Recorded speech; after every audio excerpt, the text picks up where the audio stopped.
Blagagsa.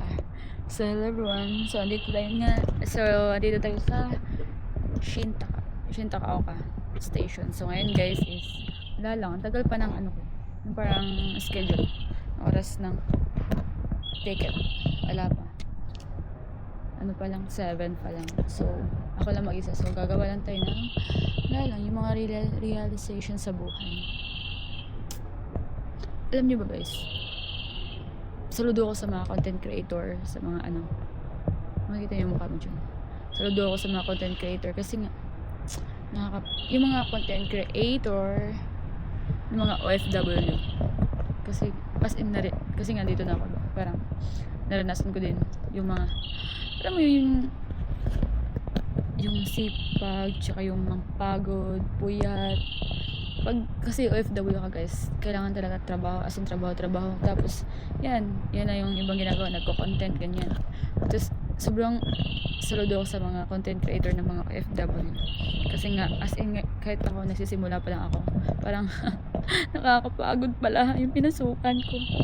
Pero kaya nga, binibless yung iba, kasi nga, sa kanilang sipag, sa kanilang kasi mas piliin nilang maggawa ng video or magawa ng content or mag voice over or mag-edit yung ganyan ba, kasi nga naniniwala sila na hindi lang dito o hindi lang dyan yung nila, yung parang hindi lang dito nakabase yung circle nila sa buhay, yung oras. Kasi ako pag galing sa trabaho, mas pipiliin ko sana mag-rest. Kailangan, gusto ko pahinga muna kasi nga parang nakakapagod, yan ba, kasi nga puro trabaho talaga guys pag nasa FW. Akala mo ba petiks-petiks lang, yun yung parang ko na-realize ko ngayon lang. Content creator, sobrang saludo ako sa inyo guys. Kasi kahit sa Sabado at Linggo, di ba piliin natin magpahinga sa Pinas pa. Pero yung iba gagawa ng way ng content para may upload. Kasi nga, hindi lang sila dito. Yun yung yun yung ko sa sarili ko ngayon.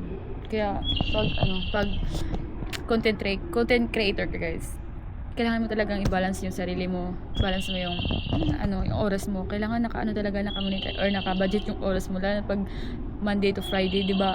Pasok yan. As in, ganyan yung ginagawa ko, yung parang ko yung oras ko, parang binabalance or ganyan, kinakat-kat. Dapat ganyan, 1 hour lang ako mag-cellphone, 1 hour lang ako kasi mag-edit pa ako, 1 hour lang ako ganyan. Kailangan ko kumain or ganyan, 1 hour lang ako din mag-workout kasi ang dami ko pang gawin, yung ganun ba? Sobrang nakaka-appreciate or sobrang pag nasa abroad ka guys, sa akin naman, pag nasa abroad ka, kailangan mo talagang busy ka or gumawa ka ng way na para malibang ka or ka. Kasi pag sa bahay ka lang, dami mo nang isipin. Yung pang Pinas na mga problema isipin mo. Kaya 'di ba, minsan nakikita niyo ako na lumalabas, nagjo-jogging, gumagawa ng way or mag-edit or magigagawa ng content, yung ganun. Kasi guys, sobrang sobrang nakakaano talaga dito sa sa abroad. Kaya makita nyo na masaya sa mga social media. Syempre hindi naman ipapakita yun para hindi din mag-alala yung mga malamig sa buhay sa Pinas. Yun nga yung na-realize ko dati yung mama yung nagsasabi sa atin or nagtatago ng problema sa mga anak. Pero ngayon yung mga anak ang magtatago ng problema sa mama nila kasi ayaw mag-alala. Yan pala.